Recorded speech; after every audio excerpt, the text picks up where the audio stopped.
Hello, I'm at TubeTalk. Dougie! Welcome back to you after your absence last week. Yeah, had a slightly tough week. Slightly busy week, sorry. Yeah. Yeah. We had Kate in. So Kate to fill in. It was a great job. Great job.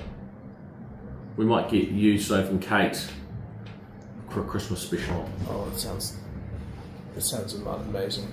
Wonderful, amazing. Yeah, you look forward to that, won't you? Oh yeah. You know, They bring won't back, get as many views as me though. yeah. Well, let's see. Great, bring back the people from the past. They might see Kate and surf and be like, oh, I don't want to watch that video. If we got Maisie on though, I reckon we get good views. Well, we'll get all four, Yeah. I think. Anyway, should we talk horse racing as we yeah. go into the last weekend of winter racing for 2025? Last week, Ruckman Jules was victorious at Sandown. He was. Really promising horse. Been a little bit unlucky a couple of runs and won easily. He could have won by even more. He just hit the front and kind of saw the rail and headed towards it and rolled in on other horses, but went straight and again kicked away. He's by Fast New Rock. I think he's going to be a pretty good horse. Well deserved. And then Sting the Tail was a touch unlucky, second at Randwick. Yeah, she was. She had a lovely trip, but the horse in front of her started going backwards, and so she had to get off the rail and post herself 3 wide a bit earlier than wanted, and that the winner came off our back. The winner got a lovely suck into the race and came off our back. If the horse in front hadn't been stopping, she would have probably hit a couple of lengths on the other horse. But she's very, very close to another win. She's building beautifully. Yeah. And then, moving on to this week. Yeah, why not? Let's do that. Yeah, well. On Friday, Pakenham, race 8, is saved date for me. So this is the Stayers final, and he won this last year. He's had 7 starts on the track, never been out of the money. A nice barrier draw, looks a good setup for him. His last race, Ignore, he got back with a very, very slow tempo. It was impossible to make ground, and he ran really well. So I think he's a very good chance. And then on Saturday at Rosehill, race 9, we have Etna Rosso and Lord Penman, same race. Yeah, so Etna Rosso, we'll talk about him first. Barrier 1500 metres. He's a stayer. He's a 2-miler. This is a sort of find a right spot, relax, and get home well. Be very surprised if he could run in the first 6, but it's a nice starting point for him. Lord Penman was excellent last start. His first start in Australia. Probably should have won. He just floated a little bit, the last little bit. That was 1200 metres. He steps up to 1500 here, but the problem is he needs 4 scratchings to get to start the field. And even if he does, he's got barrier 17. So loads of ability, 1500 suits. It's just, if he makes the field, it's going to be a bit tough for him. He's going to have to try and find a spot somewhere. If he doesn't run there, he'll run in race 10, a 1200 metre race, where he's also drawn barrier 17. And that's even tougher because he's probably looking for a little bit further now than the 1200. And from barrier 17, he's probably going to get back. Either race, he can be hitting the line very hard, but the setup just looks awkward for him. And then at the Curragh, race 2, we have Ali Bar.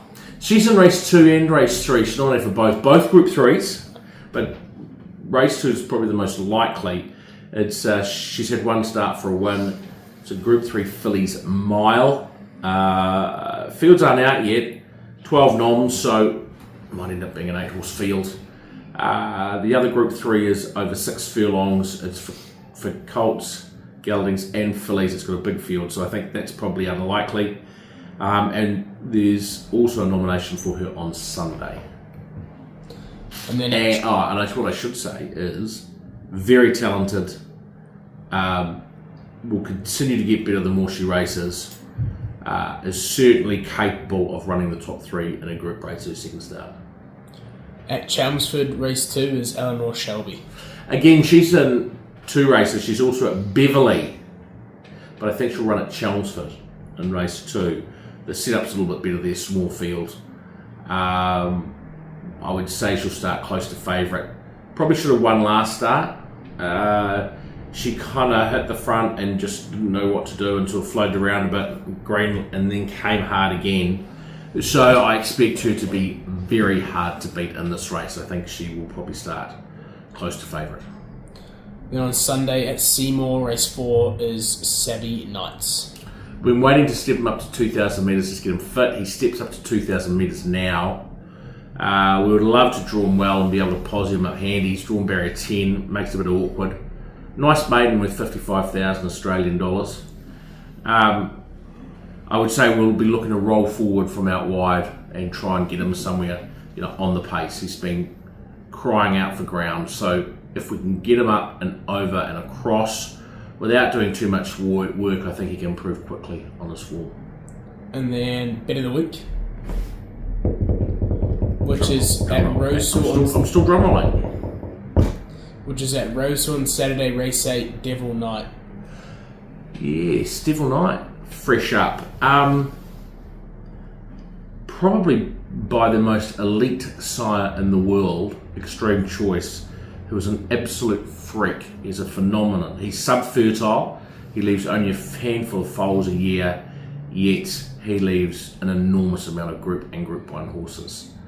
This horse, Devil Knight, it's only had 3 starts. It's a 2-year-old on debut. It was second in the Blue Diamond Prelude. It then won the Group 1 Blue Diamond, and from a wide barrier was 5th in the Golden Slipper, beaten just over a length after a tough run. Very talented. Barrier 5 should be able to slot in where he wants, and he's 9 and 220 in an 8-horse field. Well over the odds. I think Devil Knight is an excellent each-way bet. And that's bet of the week, and that's TubeTalk. It is indeed. Thank you, Douglas. We shall see you next week. Bye. Wild moves to Mai Tai, getting to it now. The Chosen One, Hardock's coming quickly. Marley Ston starting to get up and pre-defer. And behind these, further away to Illicit. Hardock, the Chosen One's in for the fight here. The Chosen One on the outside, Hardock and Marley Ston trying to come through. Oh, but he's put him away in a few big bounds. And the Chosen One, brilliant in the finish.